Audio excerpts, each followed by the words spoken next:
Yo, the truths that I like to speak to the young black criminals from Russian Italianos, Dagos, Puerto Ricanos, males and females that color their skin dark skin when they get arrested, serving time with big beards and licky ass. They gotta realize that family members and victims that are survived by statistics and numbers of murder victims of unsolved crimes and unsolved murders, whether it be from an opioid, heroin, a bag, a dope, a coke, a syringe, a rope of dope, or whether it be from a knife or a bullet.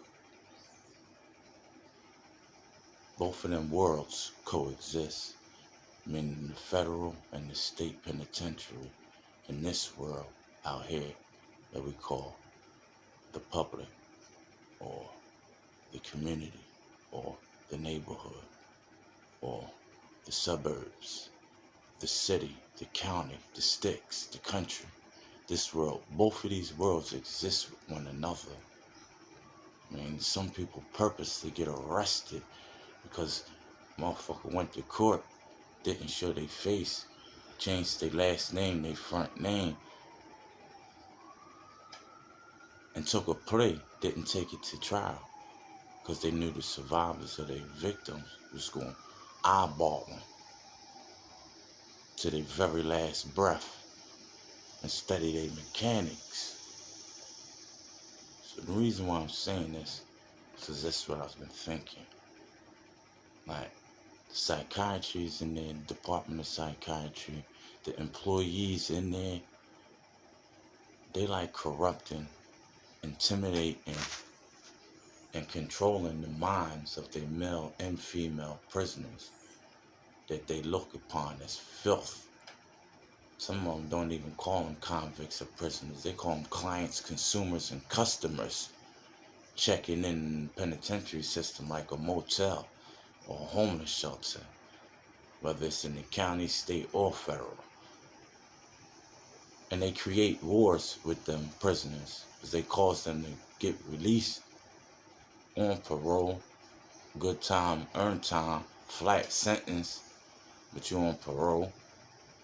And they give you a list of addresses, of ideas, people, places, and things, and events, and moments, and of your past that hurts. They keep reminding you while you in the joint, in the penitentiary. They keep reminding you of the things that hurt.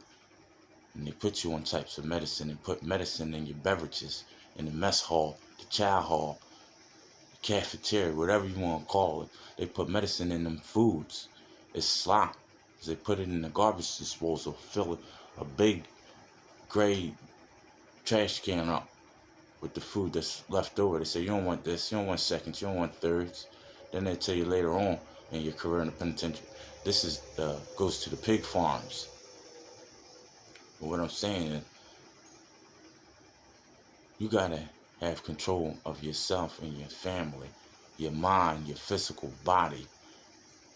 You gotta know who's good, who's bad, who's deranged, who's depraved, who's ugly, who's hot, who's not, who's guilty, who's innocent.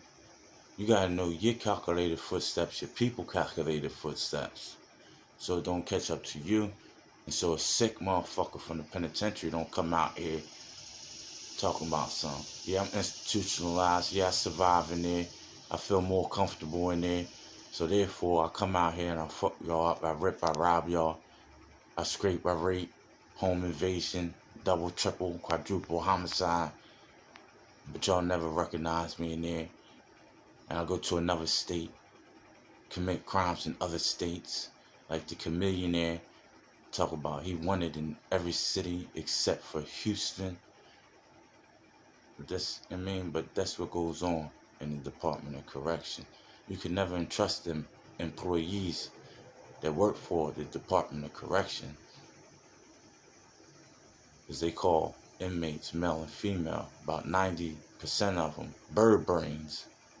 And they have to prove that prisoners are bird brains by setting them up and keeping them corrupt and keeping them learning.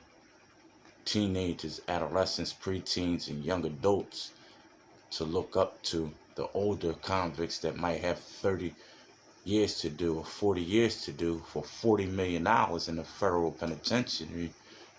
But the children are so dumb and immature and dysfunctional families, premature birth, weighed 4 pounds, came out at 5 months or 4 months instead of 9, the full growth, under the influence of cocaine and the Abu, the daddy, the poppy, his balls.